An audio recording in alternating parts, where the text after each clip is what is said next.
Jugular Foramen syndrome, also called the Vernet syndrome. This is the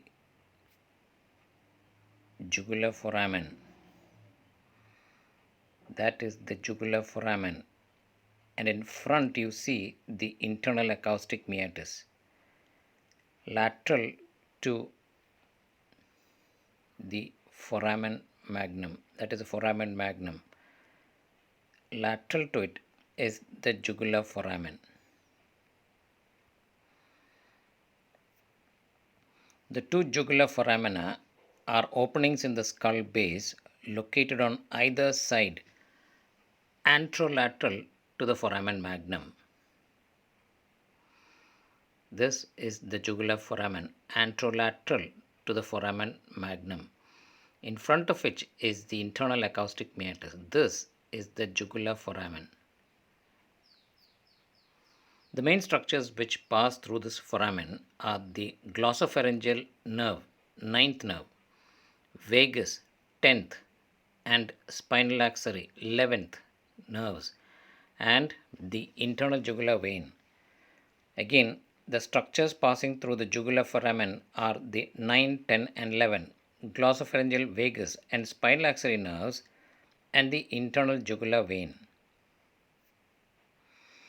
Let us have a cross-sectional diagrammatic look of the jugular foramen. Right in front is the inferior petrosal sinus. Then we have the 9th, 10th, and 11th nerve. And in the middle segment is the meningeal branch of the ascending pharyngeal artery. Posteriorly are the meningeal branch of the occipital, the junction of the sigmoid sinus with the internal jugular, and I repeat again, the junction of the sigmoid sinus with the internal jugular, meningeal branch, emissary vein. Now this is the jugular foramen. Now how do we recollect all these structures? Let us have a look at the mnemonic. Again, the anterior part, the mnemonic is IPS, inferior petrosal sinus.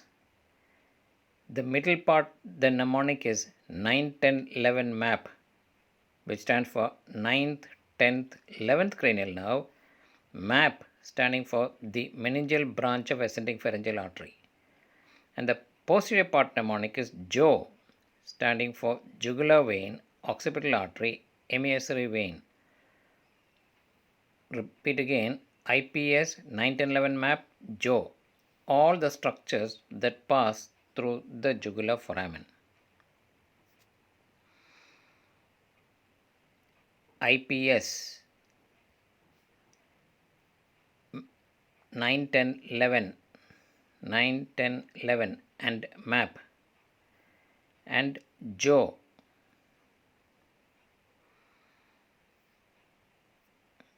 The jugular foramen syndrome, also called the Vernet syndrome, refers to paralysis of the 9, 10, 11 cranial nerves traversing the jugular foramen.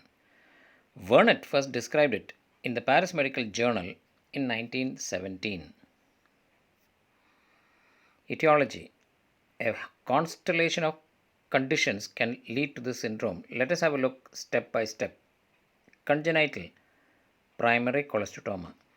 Vascular, asymmetry and enlargement of the jugular foramen, high or protruding jugular bulb, internal jugular vein thrombosis, aneurysms of the extracranial internal carotid artery or vertebral artery, and jugular diverticulum. Inflammatory, giant cell arteritis, Wegener's granulomatosis. Infections, varicella zoster, herpes virus, parapharyngeal abscess. Neoplastic, benign paraganglioma, lower cranial nerve schwannoma, meningioma, aneurysmal bone cyst, neurofibroma, temporal bone chordoma, malignant metastasis from squamous cell carcinoma, multiple myeloma, chondrosarcoma, lymphoma. The various contributors to the jugular foramen syndrome. traumatic, penetrating trauma, fractures involving the posterior skull base. History and physical examination. The most common presenting symptom of jugular foramen syndrome is hoarseness of voice or dysphagia. Pain is also a common associated symptom, which is unilateral persistent periauricular pain and headache.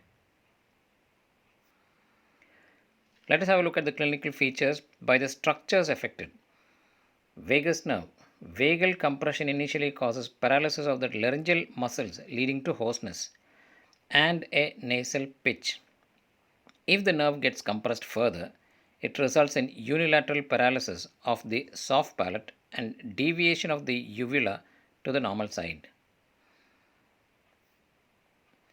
Glossopharyngeal nerve involvement leads to number 1, loss of sensation to the posterior ipsilateral aspect of the tongue, reduced secretion from the ipsilateral parotid gland, and loss of ipsilateral gag reflex. Dysfunction of the accessory nerve. This manifests as drooping of the shoulder, difficulty in abducting the ipsilateral arm, and rotating the head contralaterally due to weakness of sternomastoid and trapezius muscles.